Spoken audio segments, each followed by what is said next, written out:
by now you have an LLC and an EIN. So it's time to talk about your actual trade name. So the name that you'll be using for your business. This can be something that really paralyzes people, and it shouldn't. You can choose a name that's very generic, Jones Weight Loss and Wellness.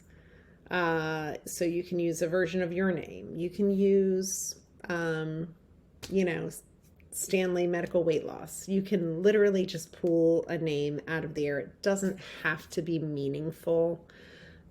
Marketing is what is going to create the drive to your business. Think about companies like Geico. Nobody would know what Geico is without advertising. McDonald's, Vanguard,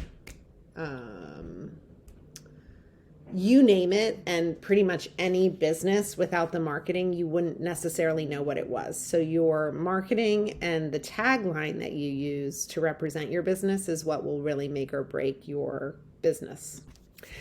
In that regard, you do want to pick a name though that isn't in use by any other name, isn't by any other company, isn't closely related to another company that is already operating. So there's a couple things I'm going to have you do. And to start, we're going to go to the domain site. You can use any domain site. I usually use, I'm going to delete this. I actually usually use Namecheap, but I will tell you that so many people use GoDaddy, not Go High Level, GoDaddy. And so what you want to do is whatever name you choose, you're going to want to make sure that the .com and any misspellings are available. So as I said, like Jones Weight Loss, it's not available. See, somebody else is already using it. So,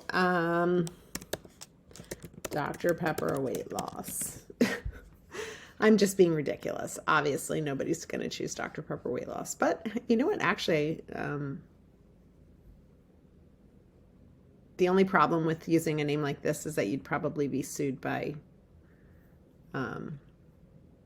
Dr. Pepper. So we're not going to use that. You could do something meaningful to you. Like I like to camp in national parks, so park weight loss. Okay, park weight loss is available. This is really pointless because what matters is doing your name. But what I want you to see is that parkweightloss.com is available with the .com. It's not highly priced. So, and it's not a long term. So that's good news. Now, what you want to do is you just want to make sure that nobody's using something similar.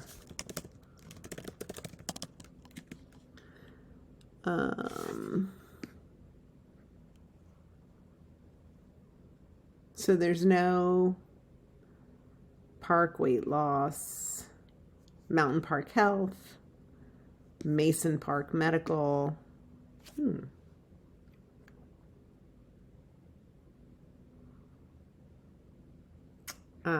Nothing there. But let me give you a different example of, there's a lot of people without having a conversation about this will pick something close to them, like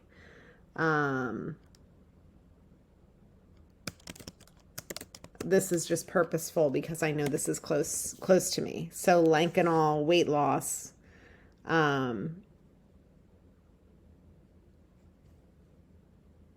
I'm surprised isn't showing up, but like, let me give you a different example. So I live on the main line in Philadelphia. So mainline weight loss, you're going to see here that many other things are going to come up. So Mainline Health is the big medical group here. And so the reason I'm trying to point this out is as you go through this process for yourself, and I'm happy to go through it with you to help you decide your name.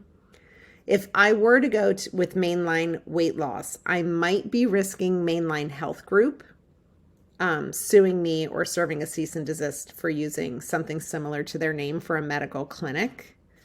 And so that's why I point that out. You don't want to use a name that's similar or close to anything near you particularly, but anything that shows up at all that's very similar. Under that same vein, we just talked about how your,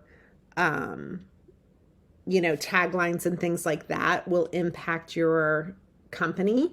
You can see here, Weight Management Solutions, LLC, has nothing to do with Mainline in its name, but their SEO is strong enough that you can see here they're showing up under Mainline Weight Loss because in their site they have Mainline Weight Management Solutions. So that is the feedback on picking a name. And it's a process that is pretty quick and easy to go through. But again, I can't tell you how many people get paralyzed over choosing the name. It is not as important as you think it is. You want it to be short enough that you're not typing 1,000 words, unlike my name, which has a story behind it. If you'll want it, I can tell you why my name is so long. It started out as Practice Builder and grew into this very long name because of a number of reasons. But among them is there's a lot of branded trademarked terms surrounding cash medical practices. So I kept having to change my name. Anyway, once you start to decide on your name, I am here to help you. I will tell you that using weight loss in the name, I'm doing that just to, based on many people are adding weight loss and wellness clinics. If you are doing anything with weight loss, Google rewards you for having weight loss in the actual name of your clinic. If you are not using weight loss or not doing weight loss in any way, regenerative medicine is kind of an overused term, so I'd try to stay away from regenerative clinic or anything of that nature. But I do support using anything that has to do with wellness, anti-aging. Saying what you do in the name isn't a bad thing, but let's discuss what you're thinking of naming your clinic and we'll come up with it together.